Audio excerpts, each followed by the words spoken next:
Hello everyone, দেখো সকাল সকাল গঙ্গার ইলিশ মাছ বাড়িতে চলে এসেছে।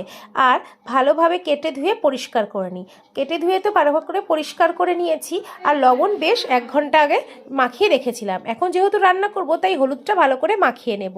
রান্নার আগেই হলুদটা মাখানো হলে ভালো হয়, আর লবণটা কিছুক্ষণ আগেই মাখিয়ে রেখে দেবে। তারপরে এর মধ্যে দিয়ে দিই বেগুন, কাঁচা লঙ্কা, বড়ি, সর্ষে আর আলু। এইগুলো দিয়েই আজকে ইলিশ মাছটা রান্না করব। তাই সর্ষের মধ্যে কাঁচা লঙ্কা আর একটু হলুদ আর লবণ দিয়ে দেবো, যাতে সর্ষেটা তেতো না হয়। চলো এবার ভালো করে পেস্ট করে নিয়ে আসি। তারপরে কড়াইতে সর্ষের তেল গরম করে নিয়ে বড়িগুলো প্রথমে ভেজে তুলে নিলাম। এরপরে বেগুনের মধ্যে লবণ আর আলুর মধ্যেও লবণ, হলুদ সব মাখিয়ে এগুলো একটু লাল লাল করে কড়াইতে ভেজে নেব। আর একটু পরিমাণে তেল দিয়ে দিয়েছি কড়াইতে। তারপরে বেগুনগুলো আর আলুগুলো আলাদা আলাদা করে সুন্দর করে ভেজে নেব। চলো তাহলে একটু ভেজে নিই। দেখো বেগুনগুলো ভেজে তুলে নিয়েছি, তারপর আলুগুলোও সুন্দরভাবে ভেজে তুলে নিয়েছি। সব কিছু ভাজাভুজি কমপ্লিট।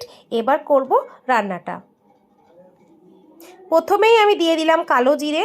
তারপরে মাছগুলো একটু সাঁতলে নেব। আমাদের বাড়িতে আবার মাছটা কাঁচা রান্না খায় না, মানে আমার বাপের বাড়িটা। তাই জন্য আমি মাছগুলো অল্প কড়াইতে দিয়ে দিলাম, দিয়ে একটু হালকা করে সাঁতলে নেব। মোটামুটি এপিট ওপিট একটু ভাজা হয়ে গেলেই উল্টে দেব হালকাভাবে। ইলিশ মাছ বেশি ভাজার প্রয়োজন হয় না, কাঁচাই রান্না করলে ভালো বেশি, কিন্তু যেহেতু খায় না কাঁচা, ওই জন্য এটা আমরা ভেজে নিয়েছি। তারপরে আমি সর্ষে, কাঁচা লঙ্কা যেটা বাটতে দিয়েছিলাম ওটা দিয়ে দিলাম এর ওপর দিয়ে। এবার এটা দিয়েও কিছুক্ষণ হালকাভাবে সাঁতলে নেব। দেখো এরপরে যা যা মশলাপাতি দেওয়ার এর মধ্যে আমি দিয়ে দেব। দিয়ে দিচ্ছি পরিমাণ মতো হলুদ গুঁড়ো। তারপর দিয়ে দিচ্ছি পরিমাণ মতো লবণ। যেহেতু লবণ আগের থেকেই মাছে অনেকক্ষণ মাখিয়ে রেখেছিলাম, তাই জন্য বেশি দিলাম না। এরপরে দিয়ে দিচ্ছি লঙ্কার গুঁড়ো। তারপরে একটু নেড়ে চেড়ে নিয়ে হাতে মানে কড়াইটা, তারপরে আমি আলুগুলো সাজিয়ে দিচ্ছি। যেহেতু আলুগুলো আগে সিদ্ধ হবে তাই জন্য আলুগুলো দিয়ে দিলাম। দিয়েই পরিমাণ মতো এর মধ্যে এবার জল দিয়ে দেব। আর অল্প করে জিরের গুঁড়ো দিয়ে দিলাম। এবার পরিমাণ মতো অল্প করে জল দিয়ে দিলাম, যেটা মানে যতটা পরিমাণে তোমরা ঝোল খাবে সেরকম দেবে। আমরা যেরকম ঝোল খাবো সেরকম পরিমাণে জল দিলাম।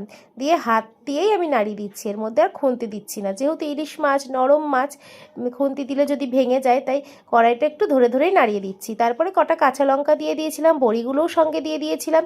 এরপরে হয়েই এসছে প্রায়, ওই জন্য বেগুনটা দিয়ে দিলাম। দেখো ভাজা বেগুনগুলো ওপর দিয়ে হালকাভাবে দিয়ে দেব। আর একটু পরেই আমি নামিয়ে নেব। আর কিছুক্ষণ রাখবো, রেখেই আমি নামিয়ে নেব।